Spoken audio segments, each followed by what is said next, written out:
যারা বলে না সারাদিন বাড়িতে থেকে কি করো, এই ভিডিওটা বিশেষ করে তাদের জন্য।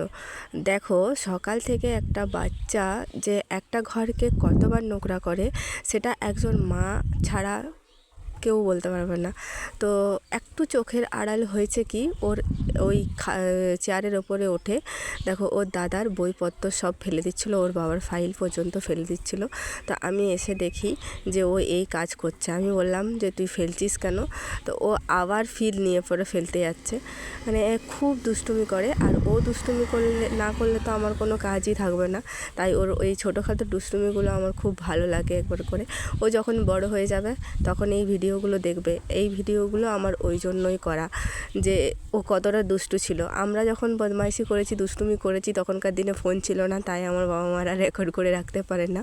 শুধুমাত্র মুখেই শুনেছি যে এই করেছি, আর ওদের দুষ্টুমিগুলো আমি ভিডিও করে রাখছি যাতে ভবিষ্যতে ওদেরকে আমি দেখাতে পারি। তারপর দেখো, খাতা বইগুলো আবার আমি বলেছিলাম আমার শরীর খারাপ, তুই তুলে দে, নাহলে আমি ওকে দেবো। তো দেখো ওই আবার ও খাতাগুলো সব একটা একটা করে তুলে দিচ্ছিল।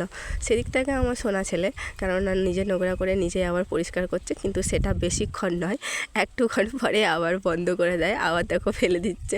তারপরে আমি ওকে সর করে দিয়ে আমি পুরো সব কিছু তুলে দিয়েছিলাম, কেননা ও ওইটুকু চেষ্টা করেছে, ওটাই আমার পক্ষে অনেক।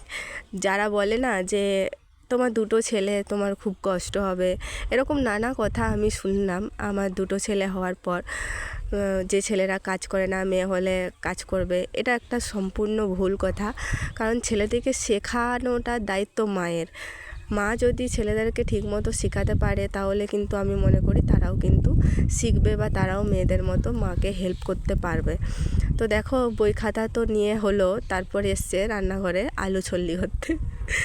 তো আলুগুলো চল্লি করেছে, ফির দেখো আমি ওকে বলেছি যে কুড়া, ও কিন্তু কুড়িয়ে দিয়েছে। সেদিক থেকে ও নিজেই নোংরা করে, আবার নিজেই করে, কখনো কখনো করতে চায় না, বাচ্চা জোর করি না, তবে করে কিন্তু।